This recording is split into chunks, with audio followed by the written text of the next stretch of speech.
Asanteni sana. Kwa majina mimi naitwa Mama Roselinda na mimi ni mama ya Sifuna.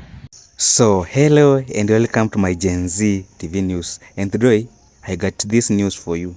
So today Sifuna's mother Roselinda has publicly cried online and cursed, lamented and criticized what almost happened to his son in Homa Bay on this Sunday.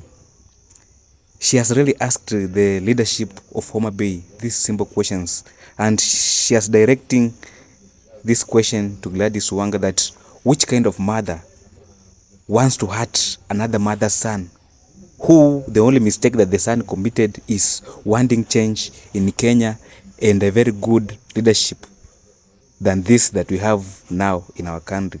The mother has really complained, and she was very emotional for what happened to Linda Mwananchi Leaders, which is led by his son Edwin Watenya Sifuna. It has never reached to this point. We have never seen a politician mother or father complaining and lamenting the attack on their son or daughters who are aspiring leaders in this country. It is high time as Kenyans to avoid this politics of tribalism and ethnicity, because it is leading our country in a very wrong, ugly direction. Watch the full address of Sifuna's mother. It was very emotional. Just watch and give your stand. Asanteni sana. Kwa majina mimi naitwa Mama Roselinda na mimi ni mama ya Sifuna. Nina uchungu sana kama mama nikiongea leo. Nikikumbuka jana mama alifanya nini watoto wa wenzake. Mama, unapangia watoto wa wenzako na mapanga. Ni aibu kubwa sana. Sisi wa mama tunataka tupewe uongozi. Na sio uongozi wa kushika panga na kukata mtoto ya mwenzako. Kuna wale maafa yametokea. Kuna wasichana walibakwa. Ni aibu sana kwa mama. Mama, aibu sana kujiita hata mama. Haufai hata kidogo. Kabisa. Ni nini mnaogopa? Sisi tunajua kama hapa Bungoma. Juzi walikuja watu wa Kenya Kwanza wakitafuta kura. Hata wakija hakuna mtu atawapiga, because tunajua Bungoma, tunajua Western, ukija ni kama unakuja kulala na mwanamke mwenye ako na mimba tayari. Tunajua Western iko na mimba ya Sifuna. Kwa hivyo hatuna wasiwasi. Wewe kuja, uza sera zako, ukienda hakuna kitu utakuwa umeongeza, hata sio masikio. So we are saying, wana uoga gani mpaka waone lazima wafukuze watu wasikwe hapo. Na lazima waelewe kitu kimoja. Enjofune yenya kusa so rayo kumukono wanyalata. Wakati imefika. Na wakati ya Sifuna imefika.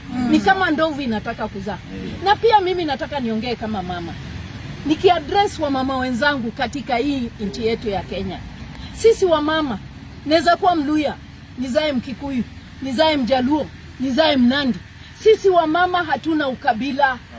Na kwa hivyo kama kuna mtoto yoyote wa mama mwenzako ambaye amesimama, wewe kama mama support him.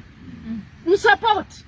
Usikue wewe ndio unachukua mapanga, unapatia watoto wengine wa maskini panga, waende wakate watoto wengine wa maskini na upanga. Na yetu wako mahali pazuri, wamekaa mahali pazuri. Lazima sana Gladys Wanga. Mimi nimekujua. Nilikujua kama hauna kitu. Nilikujua ukitafuta. Utakumbuka wewe mwenyewe unajua. Hata ukaja kwa nyumba nikakupikia chai ukakunywa. Kwa hivyo wewe ni mama na kujua vizuri sana. Ulikuwa mama mungwana, lakini tafadhali ilo pepo ambalo limekuingia tunalikemea katika jina la Yesu. Shindwe kabisa. Na tunasema kwamba wakati utakaa chini na ushike upanga kupangia wengine, wacha na huo upanga na wewe mwenyewe upate. Asanteni sana na Mungu awabariki. What happened to Homa Bay should never be repeated in any part of our country again, because I'm sure if anything could have happened to any leader from Western, it could not have ended well. Now the country could be in a very worried state between these two regions.